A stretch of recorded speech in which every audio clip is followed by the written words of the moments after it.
Hi, welcome back to Faith and Conviction, and I'm your host, Ray Harris, and today we are going to begin a new series and a new segment coming up this year, and we're going to be studying what's called Torah portions. We are studying Torah portions because, as I will reveal in this segment here, this is a tradition, a liturgy that goes way back through many centuries, but it does have its foundations and its proper position for Christians to understand Jesus, to understand the apostles and some of the things that they were teaching. So today, as the scroll has been rolled back, the scroll is at Genesis. Now, I don't have a scroll with me today. I just simply have a copy of the Torah and the 5 books of Moses, and this is what we're studying over the next year. There's a particular reading schedule that goes with it, and I will be bringing some thoughts from it.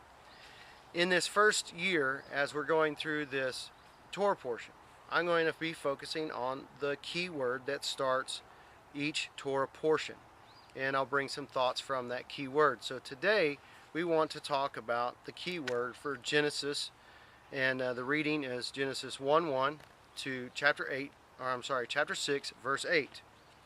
And that key word is Bereshit, and it's translated in the beginning. Now, the Strong's number for this is 7,225, so 7225. And Brown Driver Briggs helps us understand that Bereshit means first, beginning, the chief, the choice part. So when you read the Torah portion here, God is really beginning with the choice part, and that's called creation, as we have come to understand it. But there is so many more powerful things to be learned here. But I want us to consider that everything that we know of has a beginning. The earth has a beginning. About the only thing that we are not accepting as having a beginning is God. He is before the beginning and after the ending. He has no beginning or end.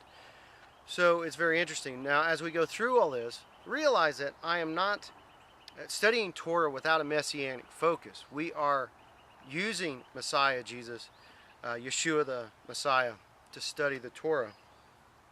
So everything has a beginning. So the question is where does the beginning for the Torah readings come in? The Torah portions seem to date back to post-Babylonian exile. So that puts you around 520 BC or BCE, depending on what your preference is for date divisions.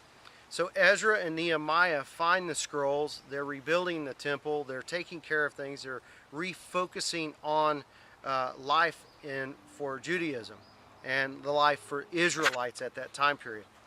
And one of the things they find in the scroll is these divisions, and these divisions were sitting there some time beforehand, but this is according to history where it kind of begins for this liturgical pattern of Torah reading. So what we have is the reading for this week, which I said is Genesis 1:1 to Genesis 6:8. So we have this beginning, and we want to have a beginning here. How important is Torah portions? Well, when you go over to Luke 4 and verse 17, and you read through verse 20, Jesus is reading a portion of Isaiah. The Jews, even today, practice reading the law and the prophets. And at that point, Jesus was in the liturgical cycle reading from Isaiah. We will get to that later on this year. But it's important to understand that Jesus is following this liturgical process. So it's not just tradition. Jesus is giving assent to the importance of this process. And when you go over to Acts chapter 13, you can find that even the apostles work with this process. Because as we see here in Acts 13, in verse 13 it says, Paul and his company. And down in verse 14, they had come into a synagogue on the Sabbath.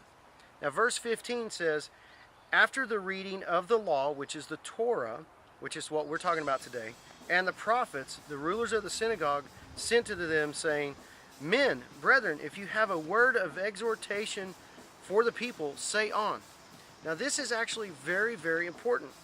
Because when we come over to 1 Timothy chapter 4 and verse 13, Paul tells Timothy, according to the King James, until I come or arrive there, give attendance to reading, exhortation, to doctrine. And the English Standard Version reads this way: until I come, devote yourself to public reading of Scripture, to exhortation and teaching. This all began with the Torah portions, and how this is divided into weekly segments to last the entire year. That's the beginning. That's why we want to understand these things and how Jesus fits into this, how the apostles work with it, how the apostle tells Timothy to work within this system, to share with others, to teach Jesus, to teach the Messiah, to teach fulfillment, to teach doctrine, all based upon the foundation of Torah, the liturgical process that goes around it, and of course, Jesus is the cornerstone for all of that. And with the cornerstone of Messiah, the foundation of Mosaical teaching, the liturgical process that has come out through history, we have a powerful, powerful vision of how the beginning unfolded into the completion in Messiah. Not that we're just waiting for him, we are waiting for the return of our King, but that we can enjoy knowing that our present life touches the past and God works through all of time period to establish good things for us. This has been our weekly study of Torah this week. Until next time, continue to seek God, know Messiah, find hope.